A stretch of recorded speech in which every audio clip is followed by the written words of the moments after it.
Hi, my name is Jasmine Carrillo Alvarez, and I'll be teaching rounding to the nearest 10 and 100 with a number line. The content standard is third grade. It's use place value understanding to round whole numbers to the nearest 10 or 100. This lesson provides supports to differentiate learning. I use different strategies to support different learning modalities, such as visuals, music, repetition. These supports help our students understand the content a little better and also help them work independently. So I'm going to begin my lesson. It's called Rounding to the Nearest 10 and 100 with a Number Line. And I'm going to begin sharing this song that could help us when we're rounding. And it goes like this. If it's 5 or more, let it soar. If it's 4 or less, let it rest. And what this means is that a number of reasons to help us round, just the number right next door to whatever place we're rounding to. In this case, we're rounding to the nearest 10. Whatever is next door, if it's a 5, if it's a 5 or more, then it's going to soar. It's going to go up to the highest 10. If the number is 7, for instance, let's see, if the number is 7, the number is going to soar. It's going to go up and round to the higher 10, as I said. But if the number is like a 4, then because it's less than 5, it's going to rest. It's going to go down to the lowest 10. First thing to know is, so you have to make these kinds of questions when you're working with rounding. So it tells you, the instruction says rounding to the nearest 10. So the first thing you need to do is ask yourself, what am I rounding to? So we know we're rounding to the nearest 10. So where is my tens place? That's the first thing you have to think about. If you're still having trouble remembering what the place values are, you could always find these place value charts that could help you identify the places. So we could use this one right now, and I like to start writing my number backwards, that way I don't mess up. So I always know the last number is on the ones place, and then I work backwards. 7 and 2.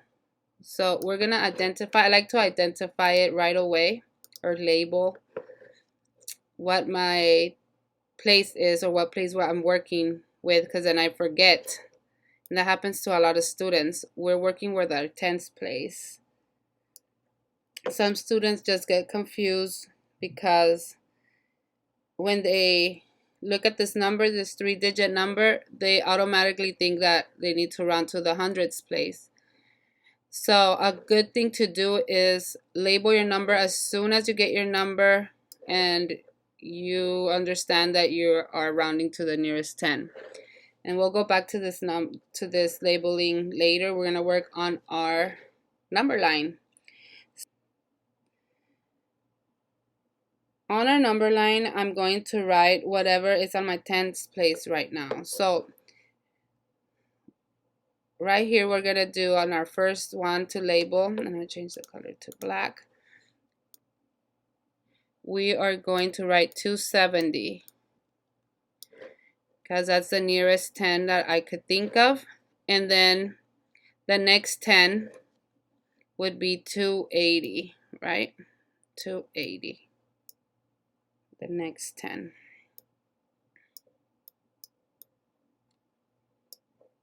What do you think its midpoint? So what is halfway from 270 to 280?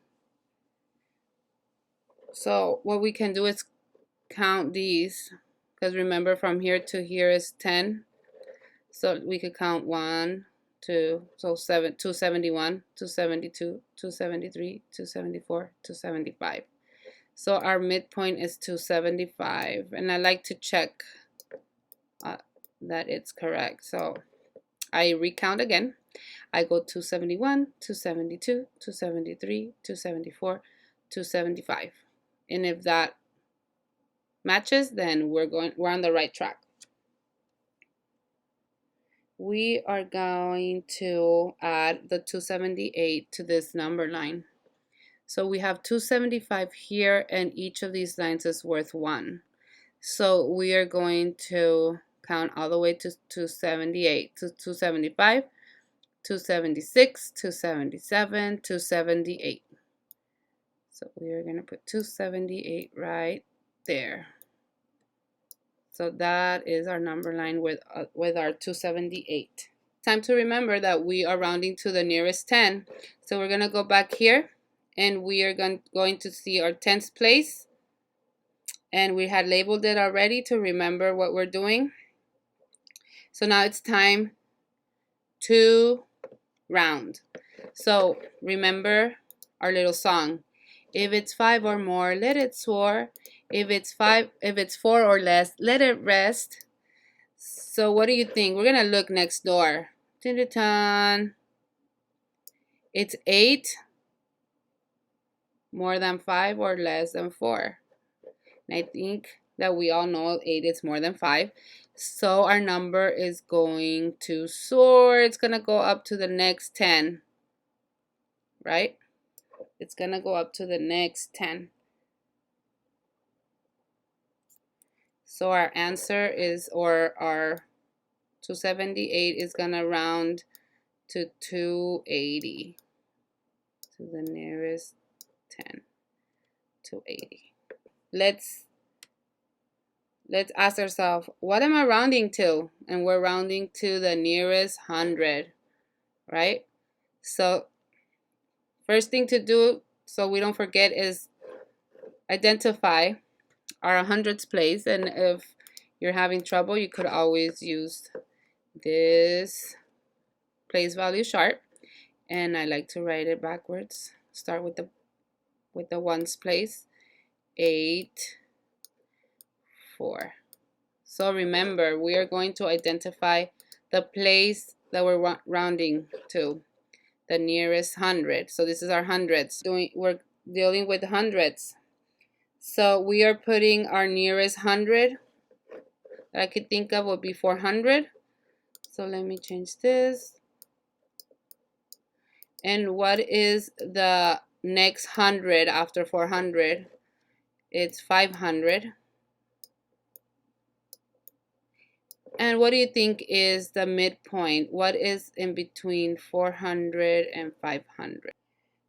Right in the middle is 450.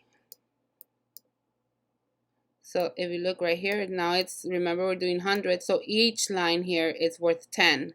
So it's 410, 420, 430, 440, 450. So this tells me I am the right track. It is a midpoint. Now let's see where 483 is at. So we're right here. 450, 460, 470, 480, and then 483 might be like right here, somewhere right here, close to this. 483. 483 it is. Okay, and what's the next thing to do? The next thing to do is that we are going to round to the nearest 100, right? So remember we had labeled this number in the beginning so we don't forget and get confused. And this is our hundreds place, and what do? We look next door, right? What is our next door? It's a 8. So what do I do? If you're asking what do I do, remember the song? Let's go back to the song. And you could recite it again. If it's 5 or more, let it soar. If it's 4 or less, let it rest. So what do we have? Let's see. We have an 8. It's 5 or more. So that means that we're gonna let it soar, go up, right? To the next 100. So 483 is going to round to 500. Easy peasy, right?